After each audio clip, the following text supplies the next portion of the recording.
Hello, beautiful people, and welcome back to the Divine Union podcast. And if it's your first time tuning in with us, bienvenida, welcome. So thrilled to have you here. Today's going to be a fun episode, baby, because today we're talking all about authenticity. Authenticity, how to be in our authenticity. And I'm going to do some storytelling, some shares of my own life as we tackle this heady topic, which I'm so jazzed to talk about because what is life worth living when we're not authentic? What is the point of life when we are not true to who we are, when we are not giving the world our gift of our uniqueness, of our expression of who we are in this world? We all, you think about babies who are born with your own personality, with your own way of taking in information in the world, processing information. Of course, babies read verbal cues, nonverbal cues, for signs, for validation, right? To fit in, because we all want to naturally fit in, even though we already fit in because we're on this planet. That's a whole nother tangent. But so the world needs your expression.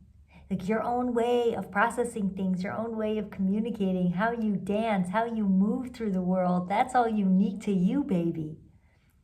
And the world needs that. You need that. You owe that to yourself. If you want to have deep, deep intimacy of relating, not just in romance, but with friends, with familia, with a random stranger you meet on the street, that lies in your ability to be authentic, to be real, to share your experiences of the world, your experiences of life, your perspective of life.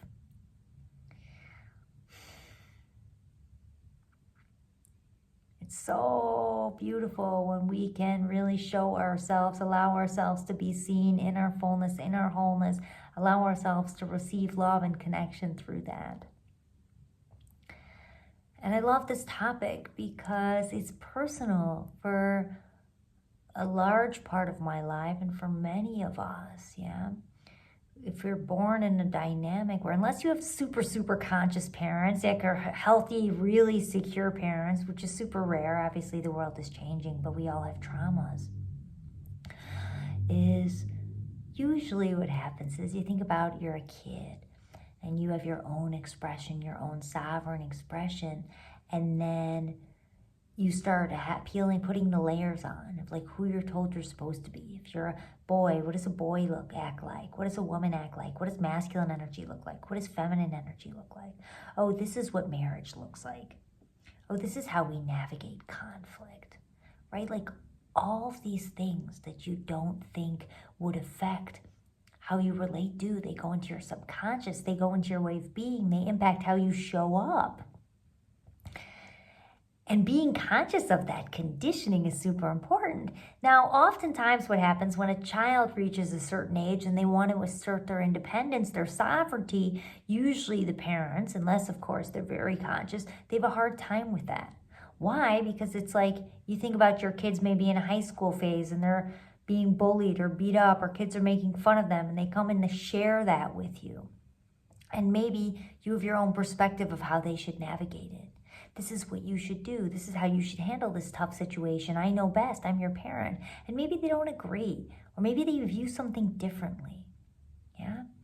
And as a parent, right, you care. You want the best for your kids. So you want them to see the world the way you see them, right? The way that you see the world, right? What's helped keep you safe, you want to share with them.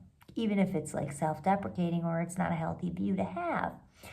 And so the kid learns, right? And then as a parent, you might say all these things like, what are you doing? What's wrong with you? Like, that's not how you do it. Have you thought of X, Y, and Z? That's such a stupid choice. Like, why would you ever do something like that, right? All of the ways as parents, even as humans, we all do this, That's why I'm not a parent, but I know this. We all kind of shame, manipulate, try to get our point across, not intentionally, but it can affect people. Especially as a kid, a moldable child, you can make yourself wrong. What's wrong with me? Like, why didn't I think of that? Why am I stupid? Why am I not smart? Why am I so sensitive? Why am I so sensitive? That's what I used to feel. What's wrong with me? I am a huge empath, and my family dynamic, no one is as sensitive as I am.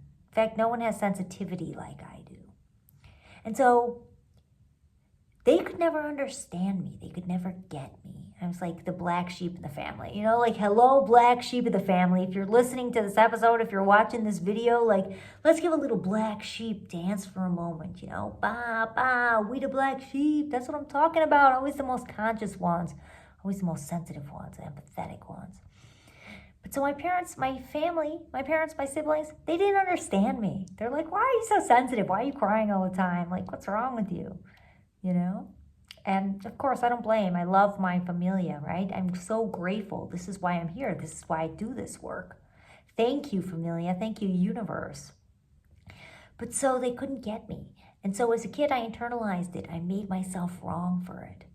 Yeah, like, what's wrong with my sensitivity? I tried to shun it down, hide my feelings, hide my tears, hide the fact that I feel pain when I see someone in pain.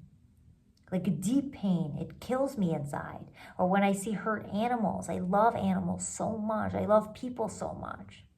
Like, I cry thinking about some of the sad things that happen in this world. Sad things that happen to people I know, that I love and care about.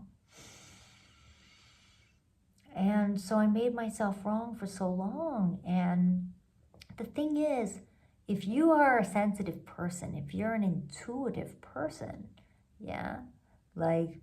and maybe you hide that part of yourself, you hide your authenticity, you hide the fact that you can read dynamics, like, ooh, that's interesting, right? Like, I noticed this between this group of people, right? I'm feeling tension here.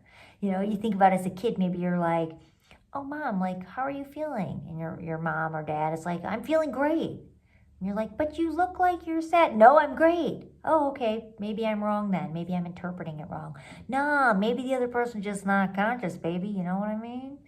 Right? So like you start to question your own ability to gauge a situation, your own ability to assess, like, is this what I think it is?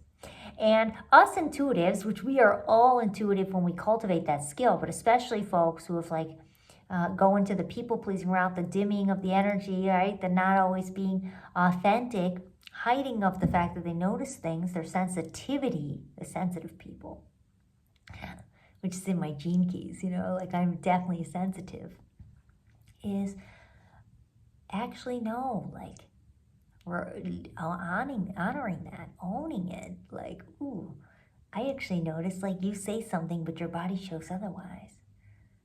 Talk to me about that, right? Without judging, having curiosity, talk to me about that. Ooh, babe, you said that you're not angry, but I'm noticing like a little bit of snarkiness in the voice. What's up with that? Yeah, where's that coming from? Let's explore. Ooh, friend,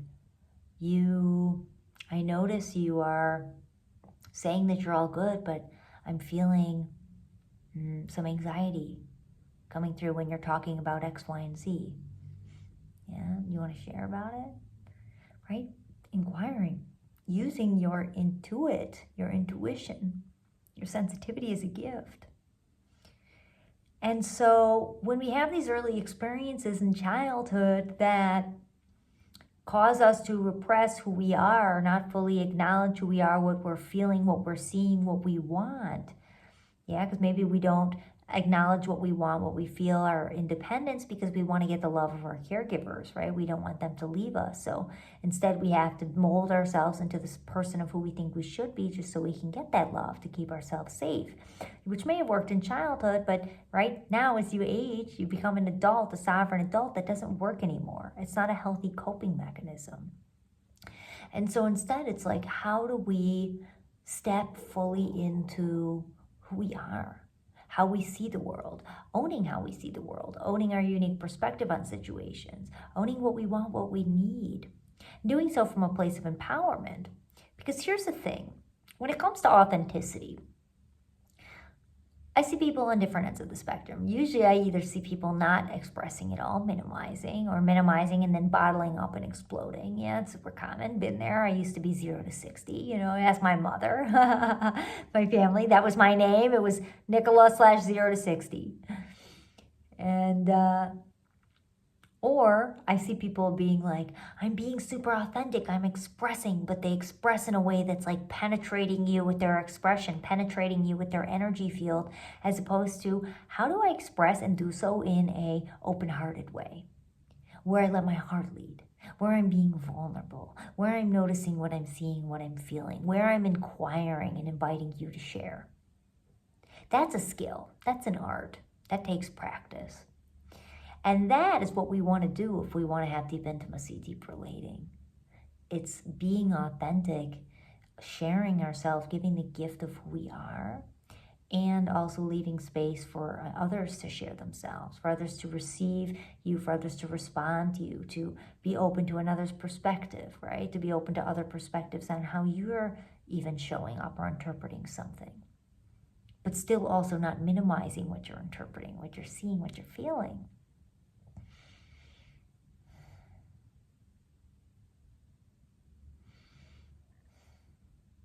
And when we can fully allow ourselves to be seen, yeah, it might not always land with people. Yeah, I've had friends cut friendships off quickly, too quickly, because of me sharing like, ooh, that triggered me. It didn't feel good. What I'd like is this. And what I feel is a relaxed way. Maybe I'm not always coming off the way I desire, yeah? But when we do repair and reconnect, because healthy relationships are not that fragile. You may have learned in childhood that relationships are fragile, especially if you were with people that like gave you love, pulled it away, gave you, pulled it away.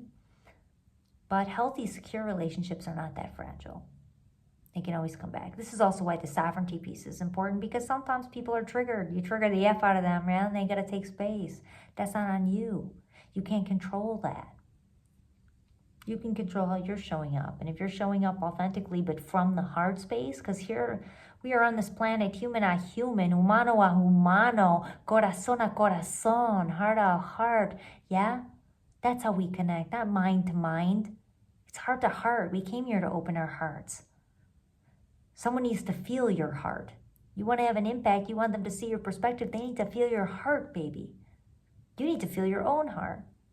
What's beneath this anger? Is it grief? Is it sadness? Is it fear? And speak to that. I had a situation in Mexico with a lover.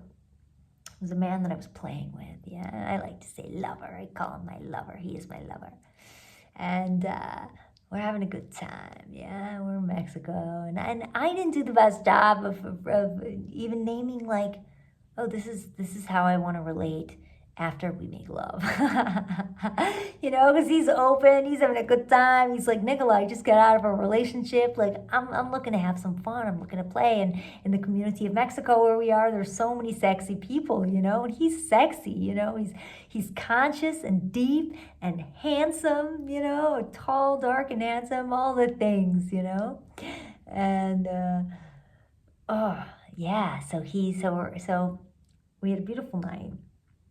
And he's at this party, and he's like, Nicola, come to this party. So I'm like, okay, I'm at this other ecstatic dance. I come meet you at the party afterwards. So I get to the party, and he's talking to this beautiful woman. She's looking at him with big eyes, a big smile, and I look at that, and I get like, ooh, that like douche, like, arrow punch in the gut feeling. I'm like, fuck, this hurts. We just made love, and now I'm feeling vulnerable. And so I didn't respond in the way I desired. What I really wanted to do is like walk across the room and be like, hey, Mr. X, I'm Nicola. I saw you over there. I had to come say hi. Yeah, like that would have been freaking hot, but I couldn't do it in the moment. I was so triggered. I made a whole scene, the meltdown. I was like the victim mode, poor me. I was like, come over here and talk to me, like a total buzzkill. And I reacted. And so he came over, he was amazing. Like he talked to me, but I was still like huffy puffy, and I even smoked like 4 cigarettes that night. I don't smoke cigarettes. I was really like on one, And so, like with this girl in the corner, like bitching, like smoking her cigarettes, all the things. And I'm like, okay, Nicola, go home. Let's go home. So I go home. The next day, he meets me on the beach, and we talk, we make some music, we have a beautiful time. And you know what I said to him was like, I was vulnerable, and I said, "Oh, I'm sorry, I didn't react in the way I desired. That didn't feel good for me on how I reacted." And it triggered me when I saw that, because we just had such a beautiful, intimate time. And it made me sensitive. Like, I'm not important to you. Like, you could just pass me up that quickly. Like, I'm not being respected. It triggered my respect wounds. And respect is my biggest core wound from my childhood because of this. And X, Y, and Z, this. Yeah, I don't need to go into that. And so he's like, ooh, wow, thank you for sharing that. And it came from an empowered place, right? Because I'm not asking him to change anything. And it would be different, yeah, if I was maybe in a committed relationship and maybe that wasn't a part of it. And there are times when you can ask people to change their behavior. So I'm not saying don't, but I didn't in this moment, yeah? And he's like, it's funny because the way you reacted triggered me. Because he's more of like an avoidant energy. So for him, he was like, it made me feel like I wasn't accepted as I am. And that you were trying to control me, and it made me want to rebel even more. It reminded me of like my teenage years at home, rebelling, like being controlled by my parents. And so we both had a big laugh, a big ass laugh about it, and then we made some incredible music together, and it deepened our connection. And so it's incredible when you can have these moments of seeing each other's humanity, seeing each other's vulnerability, seeing each other's truth, their expression, their hearts, right? And it's like, how can you not like that? How can you not feel something for that? How can you not be turned on by the beauty of another soul, the depths of another soul? Authenticity is such a gift. And it's not always easy to cultivate, right? It takes a deep knowing of who you are. Yeah, it takes masculine energy. It requires this groundedness in who you are, this knowing of who you are, what you're about, what you want, what you don't want, what you will accept, what you won't. But then it also requires, in the best way, and this has been my experience, my journey, a balance of the feminine. Because when you got that balance of the feminine, then you also have that softness, that ease, that curiosity of the feminine. I'm going to share it. I'm going to be curious. I'm going to create an invitation for you to respond. I'm not going to demand a response or just penetrate you with my feels, but like, I'm sensitive to your energy in the process of being authentic. And then you can also flow, you can surrender, you don't have to control your relationship so much, the direction of the relationships. You can release that wounded masculine, unhealthy means for control, because it's like, I'm showing up fully. I can't control you.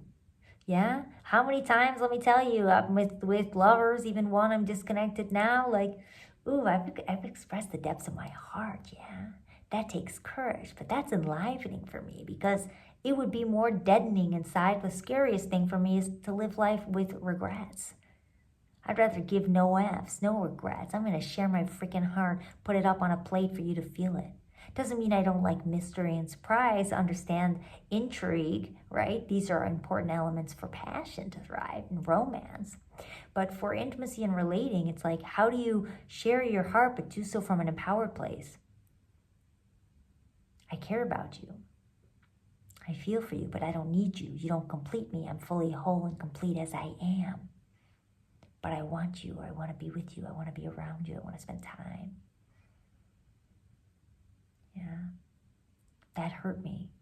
That didn't feel good. It made me feel X, Y, and Z. And I noticed that this is where my shit lies. It's here. Because it triggered me in these ways. It brought up these wounds of mine. These are wounds of mine. I'm going to own them. I want to work through them. But I want you to know that it's there.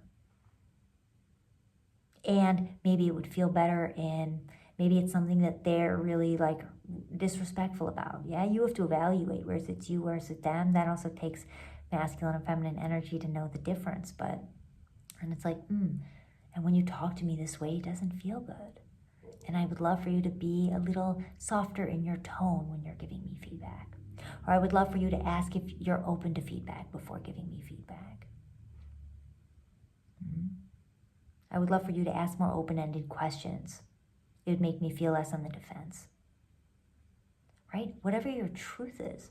And it's identifying. So a way to do this is first like tune in. What am I feeling? What emotion am I feeling? Okay, friend just laughed, made a joke at my expense. What am I feeling? I'm feeling angry. I'm feeling hurt. I'm feeling not respected. I'm feeling not important to them, not valued. I'm feeling dispensable. Like, what are you actually feeling?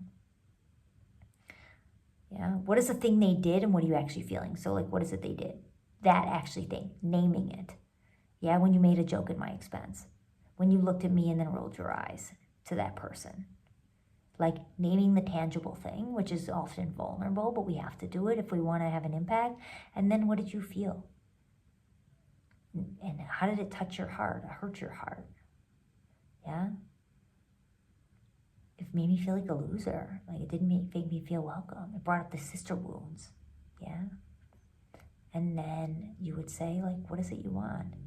What I'd love, yeah, is if we are out together and you value me as a sister and you want me to value you as a sister and trust in you, I want to feel like you're going to hold me with the highest in front of other people. Yeah, now I'm making this up, yeah? This probably happened in my past. Who knows? I'm sure. The sister wound runs deep, yeah? It's like, I want you to hold me in the highest. Why? Because it would make me feel connected to you, make me value our friendship, make me feel like I can open my heart to you and share who I am, and that I'm accepted as I am. That's, who can argue with that, huh? It's like when you're speaking heart to heart, it's so beautiful. This is the mission of deeper intimacy on the planet. Like, I'm shifting how I talk about my work because I was using the angle of relationships, speaking to relationships, because many people care about relationships. But for me, it's intimacy in all my relationships. I want to have intimacy with myself. I want to have intimacy with my friends, my sisters. I want to have intimacy with my familia. I want it all, baby. I want all the intimacy. Intimacy with my lovers. I want intimacy with God. Source. How I relate, how I communicate. Being raw, being real. Living this life fully. That's what we're here to do. Thank you, beautiful people. If you loved this episode, as a beautiful energetic exchange, leave us a review. It means so much to the podcast. This is how we spread the mission, the love, connection, the oneness that we are. Get more eyes and ears on the pod. Yeah. I look forward to seeing you next week. Actually, before we close that, we're calling an audible. If you're listening to this episode as it launches today, which is Wednesday because it launched a day late, tune in tomorrow, Thursday, Wide for Authenticity, my new masterclass. It is part 1 of a 3-part series celebrating the launch of my incredible new 5-month group coaching container, which is going to be so powerful. It's called Inner Union, which you hear me talk about Inner Union all the time. This is it, baby. It's the most potent offering I've ever offered. Complete rewiring of the body and mind, coming into inner union, coming into wholeness, back into sovereignty, balancing, working with our masculine and feminine energies to empower our wholeness so that we can have the deepest intimacy ever known with self and thus create the deepest intimacy in relationships. And so Wide for Authenticity is the first masterclass. Yeah, because authenticity is part of the first pillar of the program. The second masterclass to follow, because they build on each other, so tune into this one so you can tune into the next, is around masculine and feminine energetics. And then the third pillar is all around coming back to sovereignty, coming back to wholeness. Yeah, working with your communication, working with your expression, working with your energetics to be this whole embodied version of your highest thriving self. So I'm so jazzed for this free masterclass tomorrow. It's going to be so beautiful. And for those who attend live, there's a special bonus for those who are live for all 3. And you want to be on this journey, you want to be in the frequency, you dig the frequency, you dig the vibe. Love to have you. I'll put the link in the show notes. Have a beautiful, beautiful day, beautiful week. I look forward to seeing you next week. And until then, may all your unions be divine.